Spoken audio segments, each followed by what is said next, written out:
Good evening, friends, and welcome back to Moonshot Conversations. And today we welcome Robin Grill to Moonshot Conversations. Friends, Robin is a counselor, a psychotherapist, an author, and a parent educator.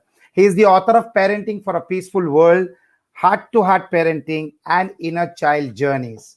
Robin, we are grateful to you for gracing us with your time and wisdom. Welcome on board. The pleasure is all mine, I assure you. It was a lovely surprise to hear from you guys, and I'm glad to be with you. So you know what, Robin? Each time a guest comes on, it's really almost as though it's divine intervention. I was exploring the concept of the inner child, wounds, healing, reading all of that stuff. And one of our corroborites, Amin Merchant, sent me a message, and it included you and your work. And so the synchronicity of me doing that and this happening at the same time, I just had a deep knowing that I had to reach out to you and invite you to Moonshot Conversations. And Lena, I'm sure there's a very good reason why the inner child awareness is simultaneously being revived, really, as a new conversation in so many parts of the world right now. It's time for that. Fantastic. So, friends, we have already joined by our corroboree, Robin. We have got Vinita Melwani, Sandeep Pote, Divya Punjabi, Nitin Munot, and Amara Habib, who have already joined us. And we will be expecting their comments and, most importantly, their questions, which can be directly answered by Robin. So, Robin, we look forward to this conversation again. Robin, I would like to ask you that you have said in one of your articles that while shaming has the power to control behavior, it does not have the power to teach empathy. So can you please explain what this means? Yes, and shaming and also punishment. You know, you can control. You shame somebody hard enough and punish them hard enough. Yeah, you get the control of the behavior, of course, but it's not the kind of control that anybody would want. You know, when somebody shames us in that moment, we become more and more self-focused. You know, usually with the kind of preoccupation with what's wrong with me, me, and what must I do to reclaim the approval that I've lost for me. So what you get is, even if on the surface your child's behavior looks like good behavior, but that's not driven by care for you and respect for you. Okay, it's driven by the child scrambling to get the love back, and trying to cover up for the pain they feel inside, for that sense of the loss of a good feeling about him or herself. Where that really shows up is what happens when you turn your back and you're not watching anymore. That good behavior was for show. It was a pretense to get your approval back. And amongst other things, what really saddens me about this, not only the long-term consequences for our children, but for our relationship with our child. It's sad in a way that as parents, sometimes we might settle for what looks like good behavior on the surface, but it's not driven by empathy. In fact, shaming a child reduces the empathic connection. We could talk, if you like, about perhaps later on about the brain basis for that, the neurological basis for that. So we'd love for you to explain the neurological basis for that. And you know, one thing is that we speak about it, that guilt and shaming in the homes, but you know, in subtle and unsubtle ways, we use it in schools as well to control behavior. Enormously. I think the shaming of children is probably the longest tradition in parenting. Yes. And you will have to look very, very hard to find a culture around the world that doesn't have that as this long tradition. In fact, moving intentionally out of shaming towards the cultivation of the empathic connection. That's in terms of a shared collective conviction. that's relatively new. It's very new, in fact, in human history. That's we're inventing a new culture, a new style of parenting in many ways. I'm not saying that that's never been there, but the level of conscious search for that quality of bonding, that is quite new in human history. And that's what I researched for my first book, Parenting for a Peaceful World. We looked at anthropologically how people have been raising their children customarily in cultures all over the world for hundreds and hundreds or thousands of years. So yeah, it's a new thing. And Robin, why do you feel suddenly we've become conscious of conscious parenting? How long do I have for that answer? Big. It's a long answer. Well, I think generally people we tend to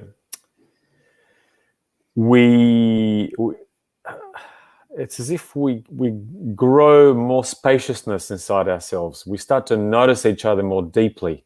We start to have the room to care, to be interested, and to listen to the degree that we feel safe, that we're not threatened, that around every corner there isn't a real danger of material loss. You know that there will be food on the table, that we're not running from a war. We'll lose the mindfulness of empathy in states of emergency. And humanity has been living in a state of emergency. We are survivors of that. Look at any history book for any country. It's very, very, very filled with fear and horror and war, dictatorship. So there's a social evolutionary thing that's happening around the world where, and to some degree, it's driven by many forces, but to some degree, it's driven by abundance. When have you ever seen that such a large proportion of humanity can walk to a store and buy a variety of foods? That's not known in human history. Sometimes we would go without for days, and it leaves no room for mindful relating. And Wow. It's not that it's never existed, but there's definitely an enlarging of that capacity in the most modern history. I'm not saying that everything's okay right now, because emphatically it isn't. But very, very clearly there is that evolution going on. And one of the things that's also helping us, not just driving that evolution, but assisting it, is this explosion of science, enormous new knowledge in child development, and the hard science of that, of how neurologically we develop. You know, there's a wonderful new science called interpersonal neurobiology. How the way that we relate to each other, how we are changing each other's brain mutually. And this is especially important in early childhood and in adolescence. The way that we relate to our children affects brain growth in measurable ways that will show up on a brain scan, quite literally. It takes your breath away when you consider that. But that's the degree of influence that not just mums and dads, all elders in a child's life, school teachers, incredibly important. Family, village, yeah. So, Robin, what happens to children at what Lena calls the terrible tease? What she means by tease is 2-year-olds and teenagers. Why are they more prone to behavioral problems at both these ages and stages? You could equally ask, I'll explain that in a moment, but what happens to us as parents and teachers, because it's enormously challenging to have a child in the home, enormously challenging. And I have huge respect for parents and enormous respect for any school teacher who has the temerity to stand before a room full of children. You know, they are, it's the wild in the human being that is still there. Now, there's a neurological basis for this, that in the toddler years, which begin just before 2 years old, okay, there the frontal lobes of the human brain is growing at a speed that is so fast, it will never grow again at that rate. Which means that the frontal lobes are highly disorganized. Things are changing. We're losing brain cells and gaining new brain cells, losing synaptic connections, gaining new ones. And those connections are codified according to the way that the world relates to us. Our brain is taking notes from our main relationships and growing accordingly. And the frontal lobes are important for many, many functions. The frontal lobes, this bit, the bit that makes us different to chimpanzees. I'll name two principal functions: the capacity for empathy, which is the bodily sensation that I can feel a little bit of what I see you feeling.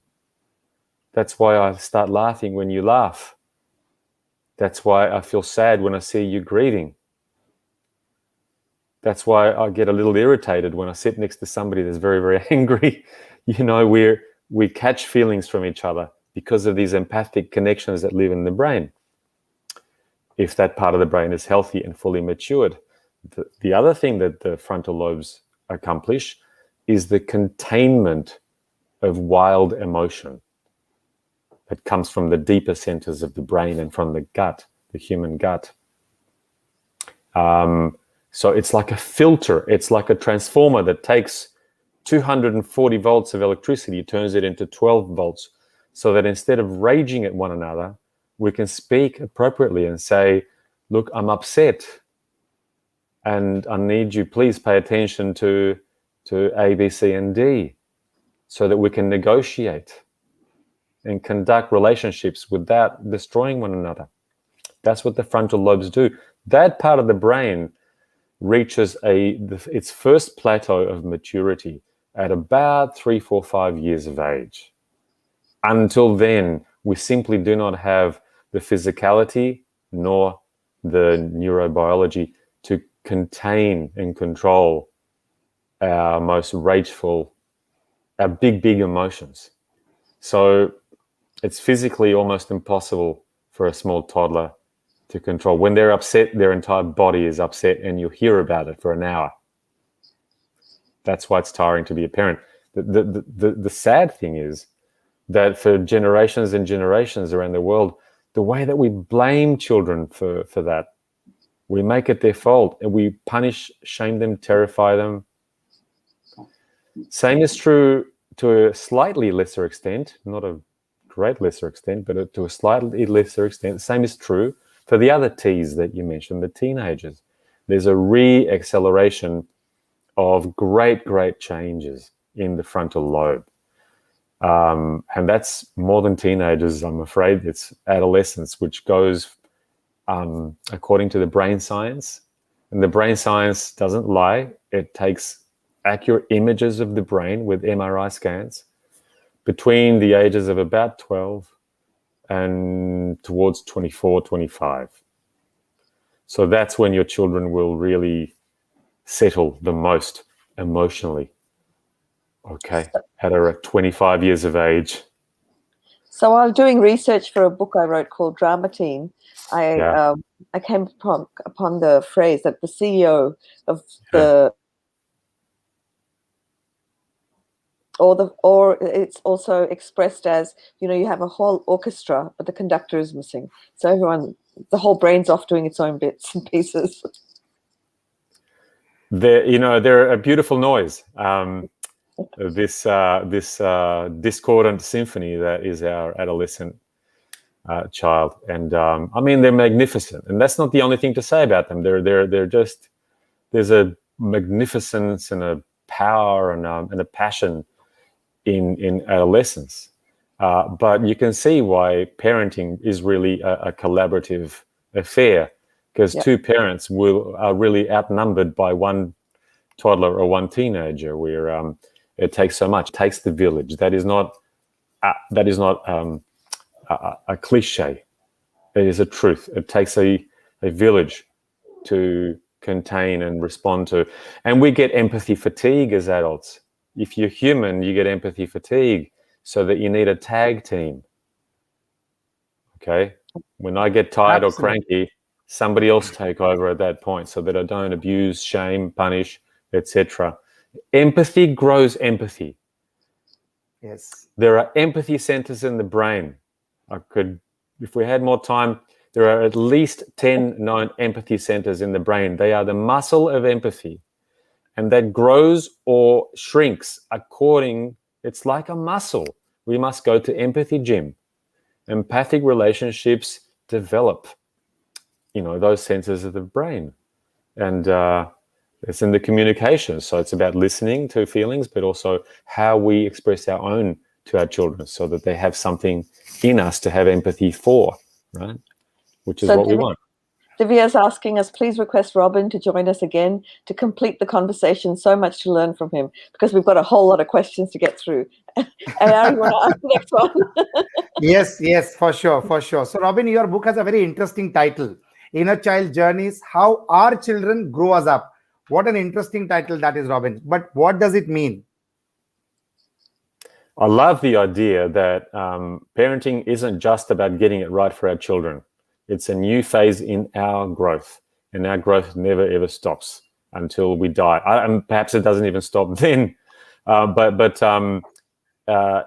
Yeah, very, very much. Our children are growing us up. And for instance, well, you see, that we get so triggered by our children, don't we? Yes. I do. My daughter is 23. I still get my buttons pressed. I might have written a parenting book or so. That doesn't mean I don't live up to that. I try to. That's my north. But I overreact or underreact. Now, those places, the characteristics of your wonderful child that most trigger you, where you get cranky a lot, where you underreact, where you don't respond in the way that your child needs, either or. That is a signal that shows you quite faithfully where you've been wounded as a child. You could say it another way, that in your child, which you have most difficulty with as a parent, will show you quite faithfully what your elders had difficulty with in you, that part of you that was then punished, shamed, suppressed in some way. So they remind you, if you pay attention, of where your inner child remains wounded. Now it begins with a difficult challenge and conflict, but you could take that as a doorway that you open and you go inside and you listen and you say, what is it, to your inner child? Now healing can begin. So it's as if we had not all of our childhood completed, everything that we needed for fullest development of our heart. And now we're playing catch up. We're given opportunities in our adult years to pay attention and to know what your child needed to develop more fully. Your inner child, I'm saying right now. And your children have this remarkable, uncanny way to just by being themselves, they're normally kind of vexing behavior. They find where your buttons are and press upon those buttons pretty intensely, don't they? Don't husbands and wives do that as well for each other? That's the book that I haven't written yet, but oh my God, yes. Seriously so. Of course. But it's because relationships are so immensely difficult. It's, for the love of humanity, we need to have a context, a frame with which to understand the purpose of these difficulties. Otherwise, we go mad and we hurt each other. So the good thing to do now in 2021, from now on, is when we get into those conflicts with our children and partners and those conflicts that repeat like a pattern. Oh my God, here it is again. Every time he does this, every time she does that, looking at those patterns, okay, that's a sign. You can either keep suffering in that wheel that goes around and blaming somebody and putting somebody down and punishing yourself or someone else. Or stop, pause, and ask the question, what is coming up for me right now? Because it's not to do with you like I thought it was. Not entirely, maybe a little bit, but not completely. Some of this is to do with my past, and it's time to listen. It's time to listen to my inner child. What's hurting in here? And that's beautiful. That's beautiful, because then, you know, the skies open up for whole new possibilities. I have to say something else. I'm sorry I'm going on too long, but the magic of this process is that when we finally listen and give an answer to what the inner child has been crying for or screaming for, we are changed emotionally on the inside. And as a result of that, our eyes change. It feels to me like a magical process. Then the way that we see each other, you look different, you sound different. When I feel different, you look different. I don't project in the same way. You know, the same behavior from my child, I'll understand it completely different. Instead of seeing a naughty kid or a crazy teenager, I start to see more deeply into, okay, yes, difficult behavior, we must have a boundary, but I can see the pain inside that in them that's driving this. I can understand it. Reminds me of what Wayne Dyer said: change the way you look at things, and the things you look at change. Fantastic. Absolutely. Yeah.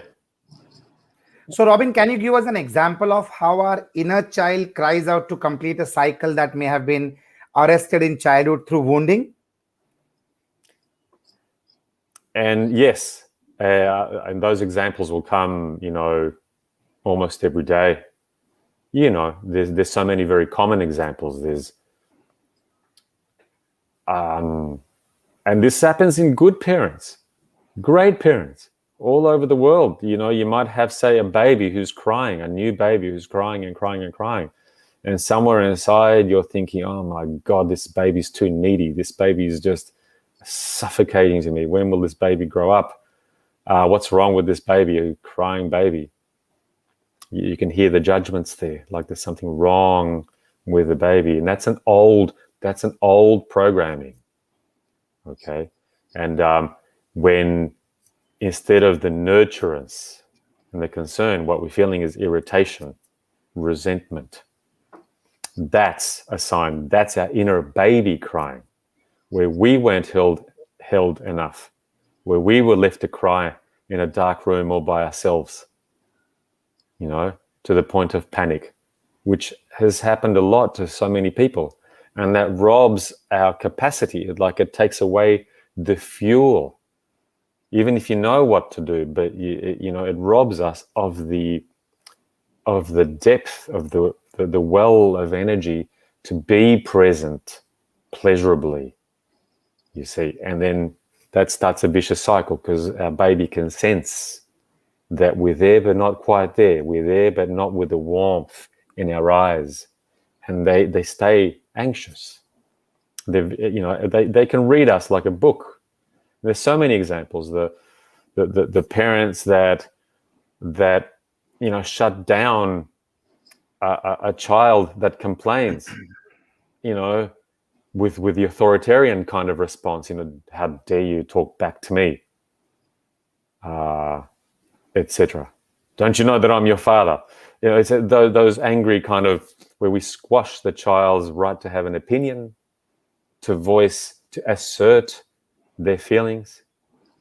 You know, to say, I don't like this. That's a sign. That's our inner child crying out. When I voice my feelings as a child, somebody humiliated me. Someone says, shut up, son. You're here to respect your dad. I'm not here to listen to you. That's because I'm older and you're younger, right? The authoritarian society. We all, you know, I think most people are familiar with that. Doesn't matter where you are from the world. That is so common. So if instead of blaming the child, we go, well, why am I getting so angry right now? one of the magical questions is to ask, okay, I don't like what my child is doing right now, but when I behaved like my child is behaving now, maybe at a similar age, how was that part of me treated? Now you know what your child is asking for. I wish someone had listened to me. I wish somebody had held me when I cried. I wish somebody had let me play. I wish somebody had let me choose the subjects I loved in school, instead of saying, no, you will be a doctor, or no, you will be an engineer, or no, you know that story. So we all have our inner child, whatever was robbed or squashed, will continue to wish for that to be restored for the rest of our lives. And our children press that button. And that wish will only come to rest when we listen and say, I can give this to me now. And then our eyes change, like Wayne Dyer says. But change from the inside, from the heart up. Now my child is not that much of a bother. I can understand. Right? Feed your inner child, and then your actual child is not that much of a bother anymore. Absolutely. Like the Buddhists say, when you need the lesson, the teacher appears. So your kids come as teachers. And if you don't learn the lesson, they keep hitting you with the same lesson again and again till you learn it. And then that behavior goes away. I don't think there is any guru on this planet that comes within a mile of what our children teach us. But they don't teach us by teaching us. They teach us by being themselves. And the way that rubs up against you, that is the lesson to pay attention to. And your inner child is knocking on your door saying, it's about time you paid attention to me, because you've been ignoring me for a long time. Since your elders told you to ignore your feelings, you've been ignoring me, says the inner child. And it's time. I want to come out. So, Robin, how could us feeling and connecting to our own inner child help us understand and respond to what our child or what our children need?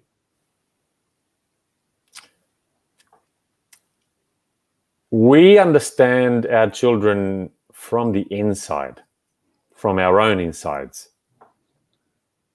At least I think that is the greatest source of our understanding and intuition, because our children don't tell us very, very clearly what they need. I mean, adults in our life don't either. Often its behavior is like a code for a person's deepest feelings and needs. And the more that we reconnect with what our codes were, it gives you a profound aha. For instance, when I was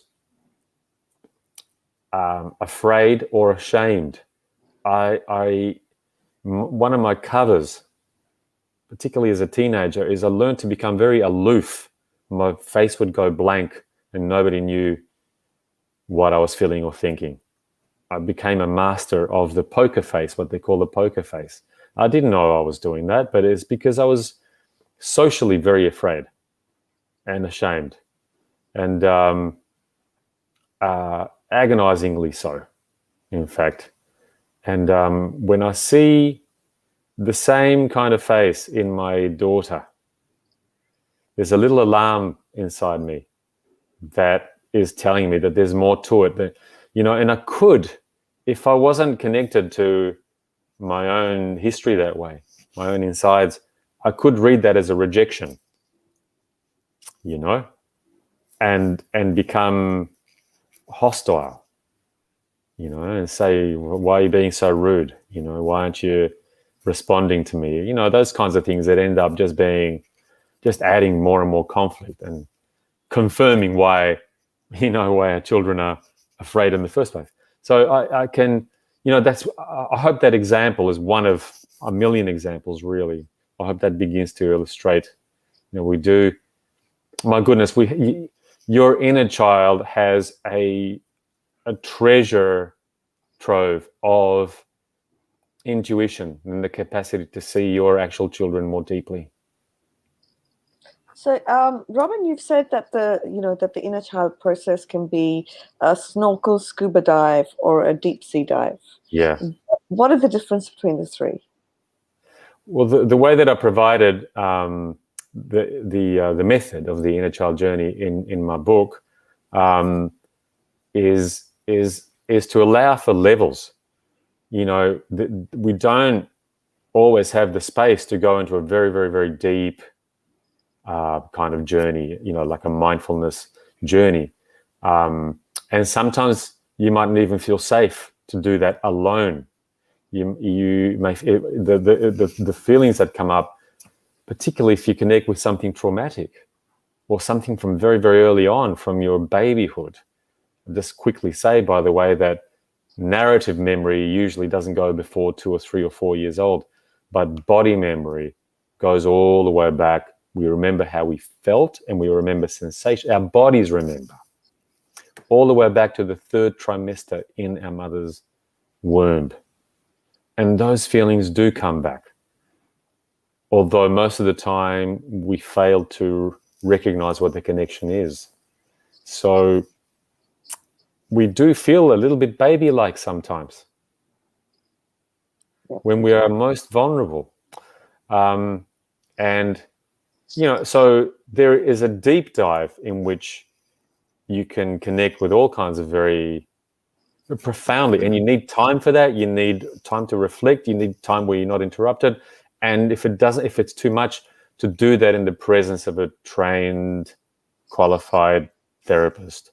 And there's a 5-step process that I show people that you could do on your own in a few minutes with your eyes closed, or there's just a much shorter one. Just you can be doing some inner child reflective work in the bus on the way to work, and nobody around you knows that that's what you're doing, but you're just musing to yourself, and that can be very powerful too. You get some deep ahas that way.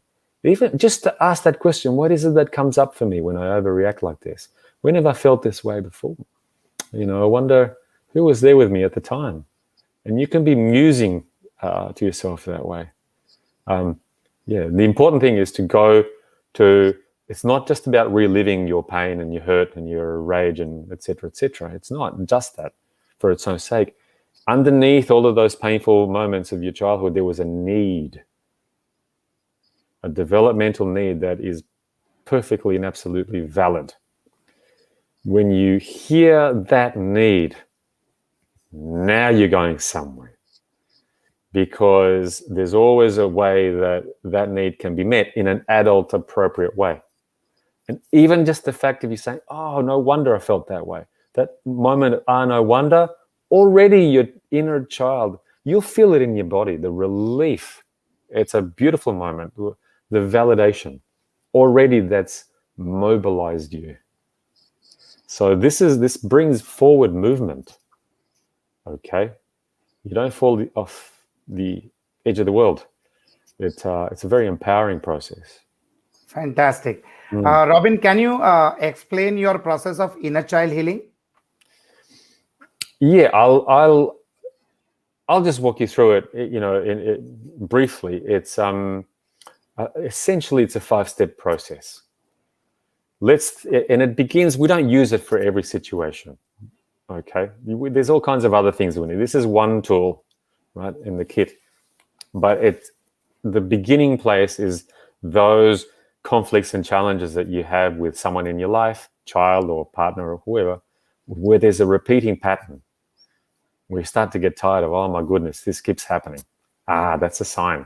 So instead of just overreacting or underreacting, the next time, take some time just for you. And you pause. That pause is all important. Pause to reflect and notice instead of just acting out. Okay, that's step 1. So what am I feeling? And pay attention to the self-talk, the voices in your head that are saying, my child is bad, my partner is rotten, or I'm a bad father or a bad mother. All those voices, accept those voices, because the nature of those judgments tells you you're going to make use of that. It tells you it's It's a signal, tells you something that you have lived. You're a veteran of something. Step 2, when have I felt this way long before I met you? Long before my child was born? In what way is this familiar? So in a sense, step 2 is looking for the origin of when you learn to think those thoughts that are very negative and judgmental, and when were you feeling, you'll sense a familiarity. Aha. And step 3, when I have felt this way before in my life as a teenager, a child, so things weren't going so well that day, what did I really need? What would have made me feel happy, joyful? What would have brought the relief? So listen for your inner child's wish. And here comes the movement forward. Step 4, let's think about how I can have that deep developmental need that was unmet. How can I have that met in an adult appropriate way in my life? If I was told to be quiet and not to say how I feel, let's find some ways safely that I can start relearning how to express myself. If nobody hugged me, how can I hug myself? Who's in my life now that I can start learning how to have a hug and give a hug, etc., etc., etc. The loyalty to your inner child. Make the commitment to meeting some of the need. Step 5, come back to the surface. Look again at the person that you feel so triggered by. What do you see now? What's the new thing you've understood about that person? And even though their behavior might be very, very, very difficult, very difficult, what do they need? What does your child need? And that's it. That's it. That completes the cycle. And I don't think we ever arrive at a final, unless there's a nirvana, we don't arrive at a final stage of growth. There's, I personally, I believe that I'll be probably doing little moments of inner child work for the rest of my life.